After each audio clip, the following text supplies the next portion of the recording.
नमस्कार दोस्तों, मेरा नाम है मनीष कुमार सिंह और आप देख रहे हैं 4 PM महाराष्ट्र। दोस्तों, महाराष्ट्र में सीट शेयरिंग को लेकर के उम्मीदवारों की सूची को लेकर के लगातार खबरें आ रही हैं और एक तरफ एनडीए गठबंधन जहां सीट शेयरिंग फाइनल हो चुकी है, उम्मीदवारों की लिस्ट और कौन कितने सीटों पर चुनाव लड़ने जा रहा है इसका अनाउंसमेंट जो है वो जल्द हो सकता है।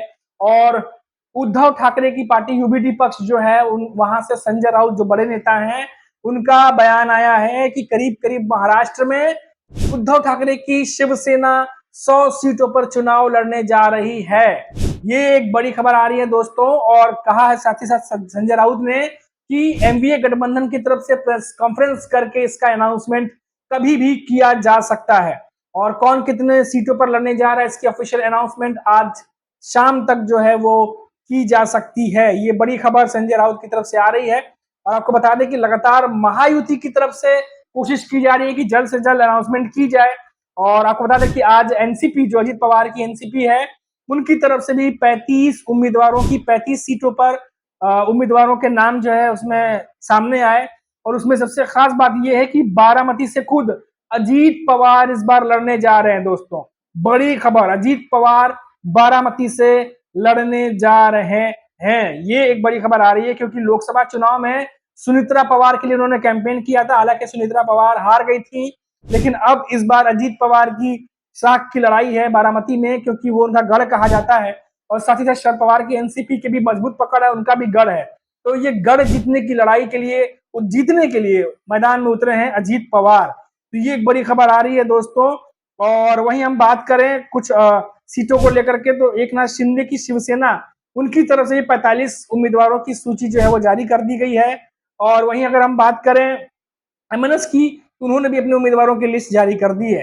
तो ये जो खबरें निकल के आ रही है दोस्तों, और माना जा रहा है कि इस बार मुंबई में उद्धव ठाकरे को घेरने की तैयारी चल रही है, खासतौर से बीजेपी और एकनाथ शिंदे की शिवसेना की तरफ से। क्योंकि कई जानकार ये बता रहे हैं कि बहुत सारे इस बार छोटे दल के नेता या इंडिपेंडेंट नेता खड़े किए जाएंगे, ताकि ज्यादा से ज्यादा जो वोट शेयरिंग है, जो वोट काटने की जो रणनीति अपनाई जाती है, वो की जा सके। क्योंकि लोकसभा चुनाव में जो वोट परसेंटेज का मार्जिन था एनडीए गठबंधन और महायुति के बीच में, वो 0.3% के आसपास करीब बताया जा रहा है दोस्तों, कि बहुत ही मामूली फर्क था।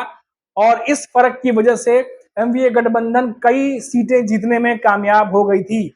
इसी वोट शेयरिंग जो परसेंटेज है उसको कम करने के लिए, उसका दायरा कम करने के लिए महाराष्ट्र में तमाम रणनीति महायुति अपना रही है। स्कीम के थ्रू या फिर बात करिए कई सारी परियोजनाओं के थ्रू, जो लोक लुभावन परियोजनाएं शुरू की गई हैं उसके थ्रू। और अब चुनावों में इस बार बहुत सारे निर्दलीय उम्मीदवार भी खड़े हो रहे हैं। खास करके अगर मुंबई की बात करें दोस्तों, तो मुंबई में 36 विधानसभा सीटें हैं और उनमें से बताया जा रहा है कि सबसे ज्यादा कांग्रेस और उद्धव ठाकरे की शिवसेना के पास रहने वाली हैं सीटें। करीब करीब 18 और 15 जो सीटें हैं वो ऐसा शेयर किया गया है उद्धव ठाकरे और कांग्रेस के बीच में। और 3 से 4 सीटें जो है वो शरद पवार की एनसीपी को मिलेंगी। 36 सीटों का शेयरिंग जो इस तरीके से किया गया, जो खबर निकल के आ रही है। और क्योंकि महायुति ये बात जानती है कि मुंबई में जो उद्धव ठाकरे हैं, उनकी जो शिवसेना है वो काफी मजबूत है, और इसीलिए डिफरेंट स्ट्रेटेजी या रणनीति जो है अब वो एकनाथ शिंदे की शिवसेना और बीजेपी की तरफ से अपनाई जाएगी। इस पर भी बहुत सारी बातें हो रही हैं। और सबसे बड़ा फैक्टर वो ये है कि जो एमएनएस है, राज ठाकरे हैं, उन्होंने जो उम्मीदवारों के लिए जारी की है, उनके भी ज्यादातर उम्मीदवार मुंबई और ठाणे एरिया के जो है वो दिखाई दे रहे हैं। और उन सीटों पर वो खड़े हैं, उन सीटों पर अपने उम्मीदवार उतारे हैं जहां पर त्रिकोणीय लड़ाई देखने को मिल सकती है।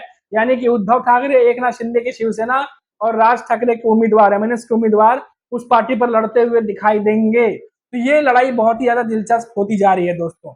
जाते जाते बता दें आपको कि एमबीए की तरफ से बड़ी अपडेट कि संजय राउत ने कहा है कि 100 सीटों पर हम लगभग लगभग लड़ने जा रहे हैं इस बार महाराष्ट्र में, और जनता ये चाहती है कि हम शतक लगाएं, और इसीलिए हमारी तैयारी पूरी हो चुकी है।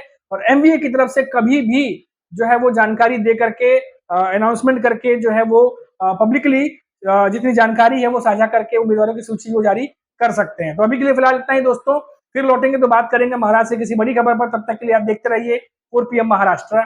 नमस्कार।